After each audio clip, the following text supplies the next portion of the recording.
자기 목숨을 많은 사람의 대속물로 주려 함이니라.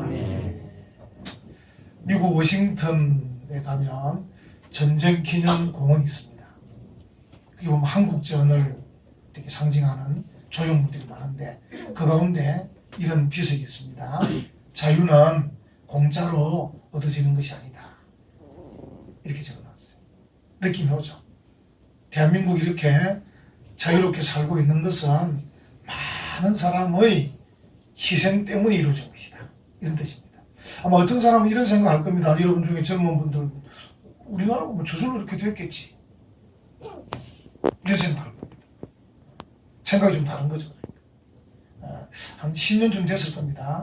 그 코엑스에서 6.25 전쟁의 영웅인 백선엽 장군하고 이 사람들, 시민들과 대화가 있었는데, 그때 이 백선엽 장군이 이런 말을 했습니다.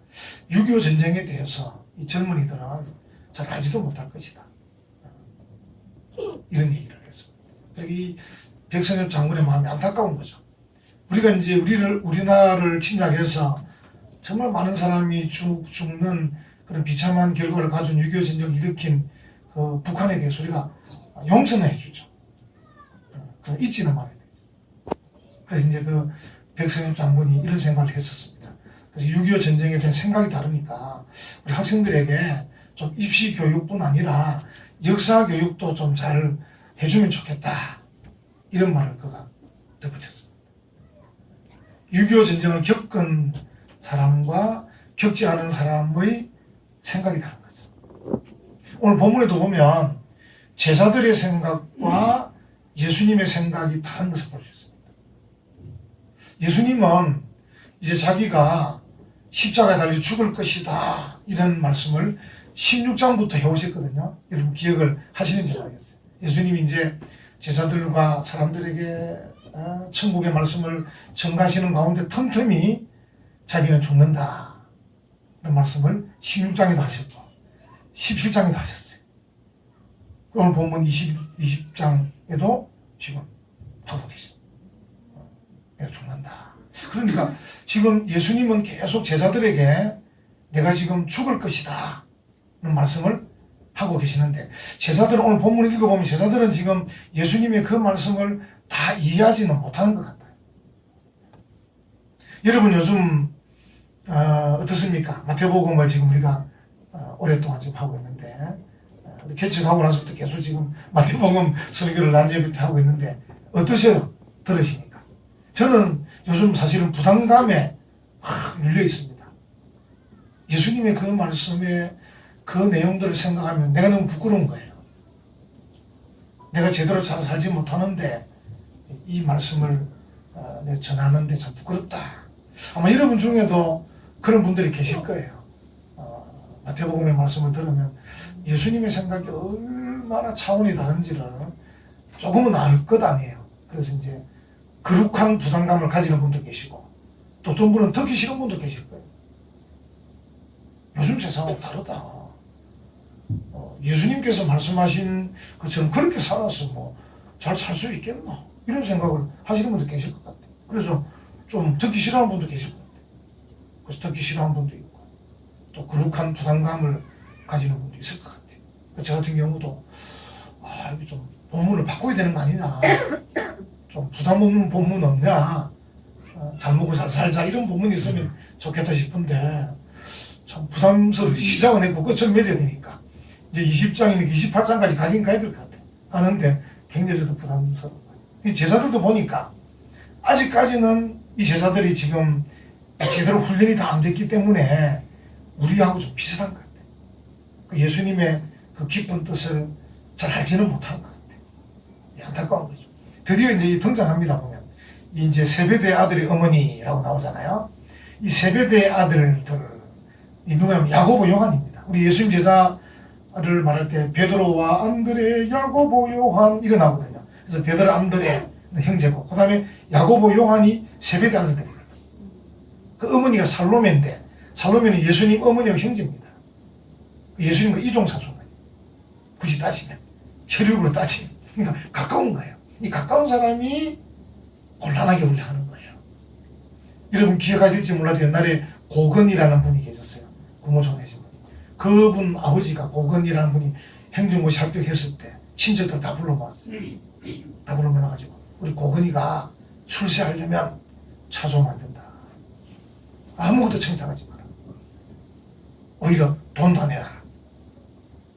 친척이 돈 다 받아가지고 고건에게 주면서 절대 뇌물 먹지 마라.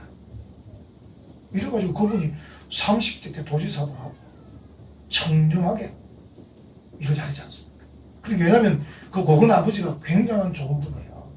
미리 안 거예요. 자기 집안 중에 누가 똑똑한 사람이 사법고시 행정고시 합격해서 높은 데 올라가면 찾아와서 막 청탁하는데 거절하기 어렵잖아요. 이종사촌인데 고종사촌이고 참 어려운 거예요. 그 미리 차단을 탁 해가지고 오히려 돈 내놔라. 그래가지고 우리 집안의 아들이 그 공무원 월급이 박봉인데 뇌물 받기 쉬우니까 우리가 돈을 주었어. 뇌물 안 받게 하자. 이래가지고 훌륭한 사람 만든 거 아니에요. 그분이 조금 이제 정치력이 없어서 대통령이 못 됐지. 뭐 인물로 보면 대통령하고 남을 뿐이죠. 정치적 카리스마가 없으니까 이제 대통령이 못 됐다 이렇게 저는 생각하는데 지금 예수님 이종사촌 그들의 어머니가 와서 지금 예수님에게 부탁하는 거예요. 이 지금 생각이 다른 거죠 아직까지. 아직까지 이제 훈련이 덜 된 거예요. 훈련이 덜 돼 놓으니까 예수님의 그 십자가의 길을 잘 이해를 못하는 거예요. 100% 이해를 못하는 거예요. 그래서 우리가 부탁하면 들어주시겠다. 그래서 이제 그들은 이렇게 생각한 것 같아요. 예수님을 이 땅의 왕으로 로마 정부도 무너뜨리고 좀 이렇게 세상을 좀 화려하게 영광스럽게 만들 왕으로 생각. 그래서 예수님의 나라가 임할 때 우리 아들 두 사람을 하나는 오른편에 하나는 왼편에 좀 그렇게 앉혀주시면 좋겠습니다. 이렇게 말하는 거예요. 뭐 그럴듯하잖아요. 뭐 모르는 사이도 아니고 어머니끼리 형제고 이종사촌간이고 또 거기다가 베드로와 안드레 야고보 요한이니까 순서가 제일 앞에 있잖아요. 순서가 그죠? 베드로 안드레도 좀 똑똑하지만 야고보 요한도 똑똑하거든요. 그러니까 베드로와 안드레 야고보 요한 빌리과 바돌로메 도마와 막 이 내려가니까 밑에 사람 순서가 밑에고 적어도 자기 3사당 하는 사람이니까 실력으로는 베드로 안드레가 좀 밀리더라도 이종사촌간이니까 우리를 좀 당겨서 1, 2등에 좀 앉혀주면 좋겠습니다. 이런 생각. 이게 이제 좀 인간적인 생각이죠. 인간적이고 세상적이고 좀 그런 생각입니다. 그걸 예수님께 지금 부탁을 하고 있다. 예수님이 지금 바로 그 앞에 17절, 18절, 19절에 내가 지금 예루살렘에 올라가는데 내가 지금 붙잡힐 것이고 그들이 나를 죽일 것이고 십자가에 매달 것이다라는 말이 자기들의 귀에는 근거 없는 말로 들리는 거예요. 여러분 그거 알고 계시죠?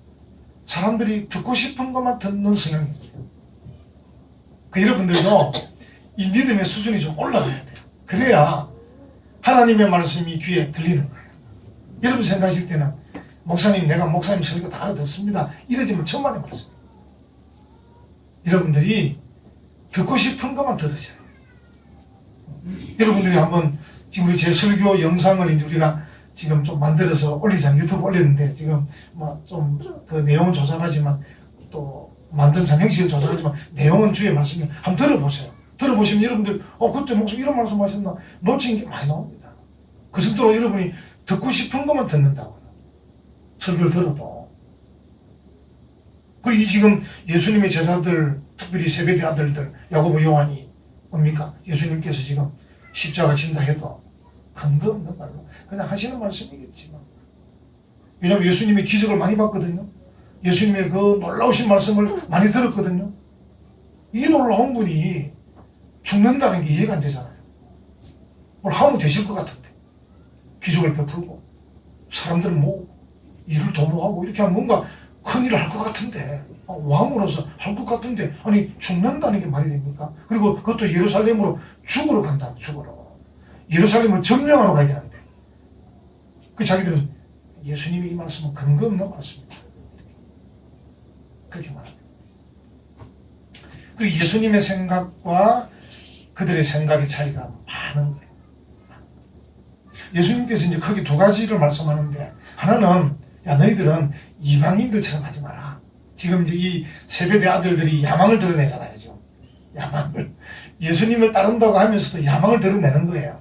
우리 교회도 보면 아직 성숙되지 못한 성도들은 야망을 드러내요. 그래서 교회에서 뭔가 자기 마음대로 하고 싶어 하고 자기를 높이고 싶고 막 이런 분들이 계셔요. 거기 좀 꺾여야 돼. 거기 좀 다듬어져야 돼요. 지금 예수님께서 제자들에게 너희가 가진 세상적 야망에 대해서 버려야 된다. 그래서 너희는 이방인들처럼 하지 마라. 여러분 여기 보면 나오잖아요. 그죠? 25절 이방인의 집권자들이 그들 임의로 주관하고 그 고관들이 그들에게 권세를 부리는 줄을 너희가 알고. 이방인들은 이게 뭔가 좀 권세를 부리고 싶어해요. 그리스도인들은 우리가 많이 배우고 높은 자리에 올라가서 리더십을 발휘할 수 있습니다. 대통령으로, 국무총리로, 판사로, 의사로, 사상으로, 지도자로 우리가 지도자의 지도력을 발휘할 수 있습니다. 어떻게? 섬김의 리더십을 할 수 있습니다. 존경받는 리더십을 할 수 있습니다. 근데 세상의 사람들, 이방인들은 사람들을 부리는 리더십을 하고 싶은 거예요. 강압적으로 그들을 억누르고 그들의 것을 빼앗고 이렇게 해서 권세를 휘두르고 싶어 하는 게 이방인들의 마음이에요. 그런데 그리스도인의 크리스천 리더십은 그게 아닙니다. 내가 높은 자리에 서서 그들을 구원하고 그들을 유익하게 하면서 그들로부터 존경받는 섬김의 리더십입니다. 그래도 힘이 있습니다. 사람들이 따르고 합니다. 예수님께서 그걸 말씀하고 계신 거예요. 그러니까 이방인처럼 하지 마라. 이방인처럼. 그러니까 이방인처럼 그런 다른 사람을 억누르는 리더십이 아니고 다른 사람을 섬기면서 존경받는 리더십을 가져라. 이렇게 말씀하세요. 두 번째는 뭐냐면 예수님께서는 나처럼 되라. 나처럼. 나와봐라. 하나님 아들인데. 이 땅에 오신 구세주인데 내가 지금 예루살렘으로 죽으러 간다. 죽으러. 결국 섬기러 간다. 나처럼 그래. 너희들도 나처럼 다른 사람들을 위해서 좀 죽는, 다른 사람들을 위해서 희생하는, 좀 다른 사람에 위해서 봉사하는 그런 사람이 되라. 이렇게 말씀하고 있는. 여러분이 다른 사람을 위해서 희생을 하고 다른 사람에게 봉사하고 다른 사람을 섬기는 것은 결코 손해보는 거 아닙니다. 결코 빼앗기는 거 아닙니다. 오히려 하나님 우리를 더 영광스럽게 하시고 또 우리가 사람들에게 존경도 받을 수 있고 더욱 빛나게 되고 영원토록 빛나게 되는 그런 일이 됩니다. 결코 손해보는 거 아닙니다. 내가 공부를 얼마나 많이 했는데, 내가 얼마나 열심히 해서 돈을 모았는데, 내가 얼마나 해서 이 높은 자리에 올랐는데, 내가 이 높은 자리에서 내가 좀 이익을 봐야 되겠다. 이런 마음 안 가져도 됩니다. 하나님께서 여러분 영광스럽게 하십니다. 손해볼 일 아닙니다. 다만 스타일이 다른 거죠. 사람들을 억누르고 빼앗는 리더십이 아닌 섬기는 리더십일 뿐입니다. 스타일이 다를 뿐입니다. 예수님께서 이방인처럼 하지 말고 나처럼 해라. 이렇게 이제 말씀을 하고 있는 것이죠. 이제 예수님은 지금 무슨 얘기냐면 종이 되라고 말하고 있잖아요. 서번트. 우리 서번트 리더십 그러는데 예수님은 우리가 종이 돼야 된다. 이러는데 지금 예수님의 제자 야고보 요한. 근데 여러분 야고보 요한만 그런 건 아니에요. 그 뒤에 보면요. 다른 제자 다 알아차렸어요. 알아차려가지고 분을 냅니다. 24절 10제자가 듣고 그 두 형제에게 대하여 분이 여기거든. 자기들도 야망이 있거든요. 야망이 있는데 야고보 요한이 예수님과 이종사촌간이라고 저렇게 할 수 있나 이런 마음이 있는 거예요. 그러니까 아직까지 예수님의 12제자가 다 미성숙한 상태. 아직까지는 좀 성숙되지 못한 그런 상태. 아직도 좀 인간적 세상적 야망이 좀 더 많은 그런 상태. 그 예수님은 그들에게 종에 대해서 얘기하고 있고 이 사람들은 뭡니까? 자기들이 종인데도 주인이 되려고 얘기하고 있는 거예요. 이게 좀 거리가 먼 거죠. 예수님은 종에 대해서 우리가 종이 돼야 된다. 이 제자들은 예수님 우리를 좀 주인으로 세워주십시오. 이러고 있다는 것이죠. 여러분 예수님의 생각은 지금 십자가로 가득 차 있지 않습니까? 십자가. 지금 계속 보면 여기 보십시오. 17절 한번 보십시오. 예수께서 예루살렘으로 어떻게 합니까? 올라가실 때, 헬라어로 아나바이논이라는 단어인데요. 올라가실 때, 우리도 왜 서울로 올라간다 그러잖아요. 무조건 그 나라의 수도는 방향이 어찌되었건 올라갑니다. 여기 이제 그 당시 유대인들도 표현이 예루살렘이 중간쯤 있는데 북쪽에서 내려오든 남쪽에서 올라가든 간에 예루살렘으로 올라간다. 지금 예수님은 지금 사실은 북쪽에서 내려간 중이거든요. 갈릴리 쪽 아닙니까? 위에서 내려. 근데 예루살렘으로 올라가려 하시는데, 그 다음에 18절, 19절 보니까 올라가는 그 길이 죽는 길이다. 십자가 지는 길이다. 이렇게 말씀하고 계신 거예요. 예수님의 생각은 온통 십자가 생각으로 가득 차 있는 거예요. 여러분 알고는 계시죠? No cross, no crown.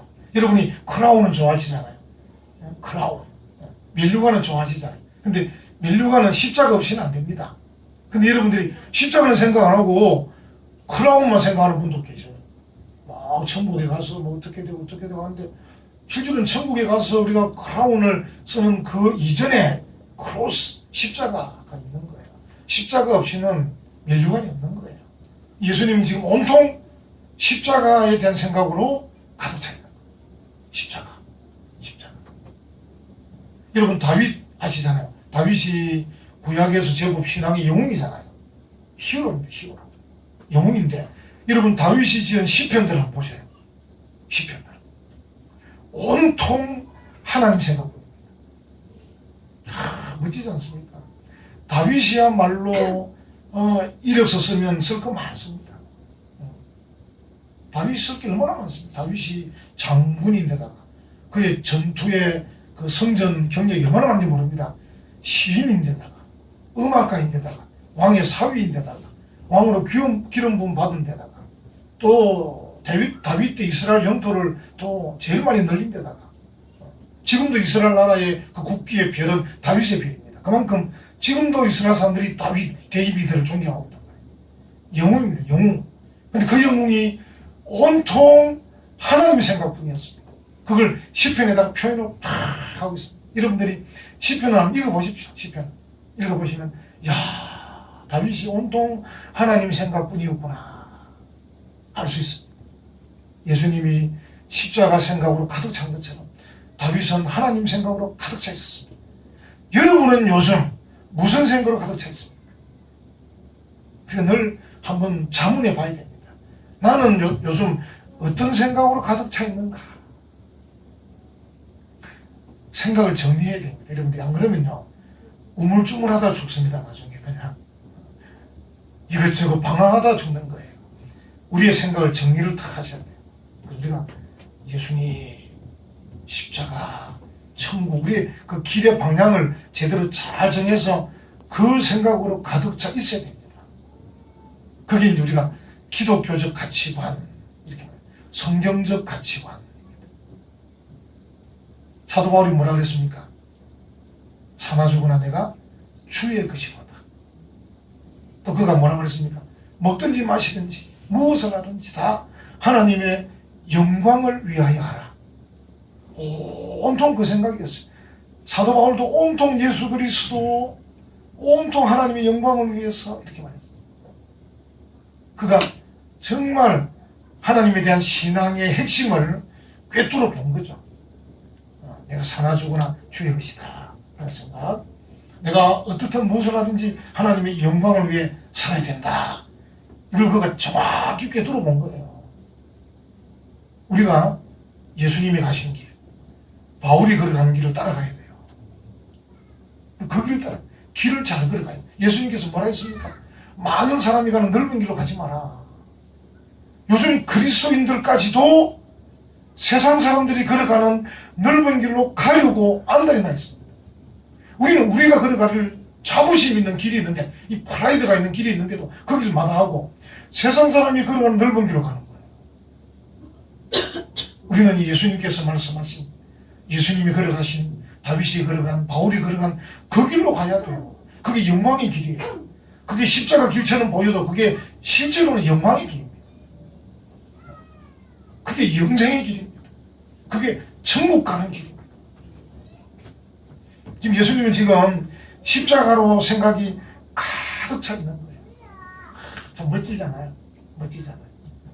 우리 옛날에 우리 선배 가운데 왜 그 최봉성 목사님 일제시대 때 그분은 아마 공부도 많이 하신 분은 아니신데 전도의 거의 왕이시잖아요. 그래서 이제 이름이 최봉석에서 최권명 목사가 이렇게 했잖아요. 그분은 건드리면 뭐가 튀어나오죠? 그분은 건드리면 예수 천당, 한 번 더 건드리면 불신지옥 이래 나옵니다. 일본 순사가 놀랐다는 거 아닙니까? 일본 순사 말 타고 가다가 최봉석 목사 때문에 넘어지고 그랬다는 거 아닙니까? 그래서 이제 그 당시에 뭐라 그럽니까? 하여튼 지금 파출소에 붙잡아 가서 이 최봉석 목사님을 두들겨 패는데 몽둥이 하나 펼 때마다 예수 찬다. 두 번째 보면 불신지옥. 또 세 번째 보면 예수 찬다. 그 순사가 때리기 어려워요. 때리면 예수 찬다. 때리면 불신지옥. 안에 뭐로 가득 찼다는 겁니까? 예수님으로 가득 찼다는 거죠. 와, 차 있으니까 건드리면 나오는 게 예수 찬다. 태연아. 건드리면 불신지옥. 이렇게 나오는 거예요. 건우야. 멋지지 않습니까? 멋져. 예수님이 십자가로 그의 생각이 가득 차 있다. 예수님은 십자가의 엄청난 모욕까지도 생각하고 계신 거예요. 우리는 이제 모욕까지 당하면서 뭐 하려고 하진 않죠. 여러분 그러시죠? 내가 뭐 이런 소리 들어가면서 뭐 은혜와 평강께 집사 안 합니다. 그 당시에 십자가에 죽는 것은 채찍질하고 옷 벗기고 그래가지고 가시 밀종 씌워서 십자가 매다는 것은 악당이라고 죽이는 거거든요. 그게 좋은 사람이 죽인 게 아닙니다. 천하의 몹쓸놈이라고 죽이는 겁니다. 지금도 사형에 누굴 사형에 처합니까? 적어도 다른 사람을 죽이거나 잔인하게 죽이거나 이유 없이 죽이거나 그런 사람을 죽이잖아요. 그것도 요즘은 또 봐줘가지고 무기징역 이렇게 시키잖아요. 할 수 있으면 안 죽이려고. 근데 십자가 매달아 죽였다는 것은 악당입니다. 악당. 예수님이 돌아가실 때 좌우에 누가 있었습니까? 좌우에 강도들. 예수님이 강도들과 함께 죽으셨어요. 그 예수님을 강도 취급한 거예요. 예수님이 지금 뭐냐면 내가 지금 모욕을 받으며 죽을 거다 이 말입니다. 여러분 꼭 명심하십시오. 노트에 적어 놓으십시오. 벽에 붙여 놓으십시오. 내가 이런 소리 들으면서 하자. 저도 이런 소리 들으면서 개척교회 목사하는 겁니다. 제 차원에 목회하다 넘어왔는데 그냥 차원에 있어도 되는데 넘어온 것은 내가 이런 소리 들으면서 하려고 좀 하는 거예요. 이게 은혜죠, 은혜. 이게 뭐 이런 소리 듣는 게 은혜입니다. 그렇게 생각하십시오. 그래서 목사가 또 여러분들에게 또 한마디 나무라거든 그냥 새겨 들으십시오. 내가 목사한테 이런 말 들으면서 이게 나으니 그 사람은 그러면 실패하는 겁니다. 내가 목사님에게 이런 말 들으면서 하자. 이래야 이게 이제 은혜 복 받는 비결이에요. 구역장에게 이런 소리 들으면서 내가 이 구역 가야 되겠나? 가야 되지. 학교 선생님이 여러분 아무나 안 갈 겁니까? 선생님께 꾸준 들으면서 가는 겁니다. 지금 예수님이 그 말씀하고 계신 거예요. 내가 이 모욕의 길을 가고 있다. 모욕적인 십자가를 지고 있다. 두 번째로는 이 십자가라는 게 말로 형언할 수 없는 고통이 있다는 거예요. 여러분 이 제자들에게 뭐라 말합니까? 내 잔을 너희도 마실 수 있겠느냐? 이 십자가를 진다는 것은 고통의 잔을 마시는 거거든요. 너무 힘든 거야. 너희도 마실 수 있겠느냐? 여기 보면 이제 이 제자들이 뭣도 모르고 대답합니다. 22절 너희는 너희가 구하는 것을 알지 못함도다. 나무라시고 내가 마시려는 잔을 너희가 마실 수 있느냐? 아니 그들이 잘 모르니까 무식하게 용하는 거거든. 그들이 말하게 할 수 있나이다. 이 야고보 요한이 제일 먼저 순교합니다. 결국은 뒤에는 깨달은 것이 그러니까. 지금은 미성숙해서 뭣도 모르고 예수님에게 대답했지만 결국은 이 야고보가 헤롯 안티파스에게 잡혀 죽지 않습니까? 제일 먼저 순교한다. 예수님이 이종 사촌답게 먼저 죽는다. 할만하지 않습니까? 그래서 예수님은 십자가의 고통. 여러분들도 좀 고통스러운 게 있으면 여러분 잘 가고 있다 생각하십시오. 내가 교회를 다니고 믿음 생활하는데 이 화려하고 막 좋은 길만 가면 내가 볼 때는 그건 좋은 길 아닐까 하는 생각. 조금 고통이 있어야 돼. 아픔이 좀 있어야 돼. 아픔이 있으면서 가야 내가 지금 제대로 가는 것 같다 이렇게 생각하면 됩니다. 고통이 있어요. 그리고 예수님은 십자가의 능력, 무슨 말이냐면 18, 19절에 말씀하시면서도 제3일에 살아난다고 말씀하고 계세요. 그 십자가라는 것은 모욕을 당하고 고통을 당하고 끝이 아니고 3일에 살아난다. 십자가라는 것은 죽는 것처럼 보이지만 3일에 살아나서 인류를 구원하는 능력이 십자가라는 것이죠. 그래서 no cross, no crown. 십자가 없이는 멸류관이 없다. 반대로 말하면 십자가가 있어야 멸류관이 있다는 거예요. 십자가는 인류를 구원하는 능력의 십자가라는 것이죠. 능력의 십자가. 그리고 이제 마지막 28절 한번 보죠. 마지막. 인자가 온 것은 섬김을 받으려 함이 아니라 도리어 섬기려 하고 자기 목숨을 많은 사람의 대속물로 어떻게 합니까? 주려 함이니라. 그러니까 자기 목숨을 주는 이 십자가를 통해서 그 일이 섬기는 일인데 그 일이 많은 사람을 구원하는 일이고 많은 사람을 대속하는 일이라는 거죠. 할렐루야. 만약에 여러분이 그런 소리 들어가면서 어려움을 감내하면서 십자가 지면 여러분도 예수님처럼 사람들 구원하는 것이죠. 아멘. 우리가 지금 능력이 없는 이유가 뭡니까? 지금 한국 교회가 이제는 숫자가 많아졌지만 재산도 많아졌지만 능력이 없는 이유가 뭡니까? 십자가 길을 가지 않기 때문에. 그래서 복된 길로만 가려고 하기 때문에. 그런 소리 안 듣고 하려고 하기 때문에 그렇습니다. 그런 모욕적인 소리 들어가면서 고통도 감내하면서 십자가의 능력을 믿으면서 나가는 게 여러분이 한번 섬겨보십시오. 그런 소리 들으면 섬겨보십시오. 일이 일어날 수밖에 없어요. 일이 일어납니다. 여러분이 섬기고 희생하고 봉사하면서 나가면요 무언가 일들이 일어나게 돼 있다니까요. 여러분이 능력을 경험하게 돼 있다니까요. 하나님께서 우리를 바라보고 계셔요. 십자가 지기를 바라보고 계신다니까요. 십자가 지고 가면 하나님이 함께 하셔서 역사하실 준비를 하고 계신다니까요. 아멘. 근데 넓은 길로 가버리니까 하나님 어떻게 할 수가 없는 거예요. 여러분 우리 생각과 예수님 생각을 좀 맞추면 좋겠어요. 여러분들 기도하실 때마다 예수님 제 생각은 이런데 주의 생각은 어떠합니까? 우리는 종종 내가 먼저 내 생각을 우리 보통 뭐 픽스하는 고정하고는 예수님 생각을 끌어올려고 합니다. 예수님 내가 이렇게 생각하고 있거든요. 예수님 이렇게 좀 맞춰주세요. 이건 예수님을 자판기로 생각하는 거예요. 자판기. 동전만 넣으면 탁 나오잖아요. 자판기. 그러면 안 됩니다. 내가 예수님에게 가서 맞아요. 내 생각과 예수님 생각을 맞추어서 하는데 내가 예수님의 생각에 맞추어 가야 되죠. 그래서 우리가 시간 좀 되면 예수님 생각이 어떠한지 늘 묵상해야 됩니다. 우리 잘 알잖아요. 하나님의 뜻이 무엇인지. 묵상. 그래서 묵상이 중요합니다. 성경을 듣고 읽고 공부하고 암송도 중요한데 마지막 최종 모습은 묵상이 있어야 돼요. 생각이 좀 있어야 돼요. 지금 내 생각과 하나님 생각이 어떠한지 해서 하나님의 생각, 하나님의 뜻에 나를 맞추어 가야 돼요. 그래가지고 이제 하나님의 뜻을 따라서 작은 일에서부터 섬기는 자가 되면 예수님처럼 우리도 다른 사람을 구원할 수 있고 다른 사람을 유익하게 하는 능력자가 될 줄로 믿습니다. 아멘.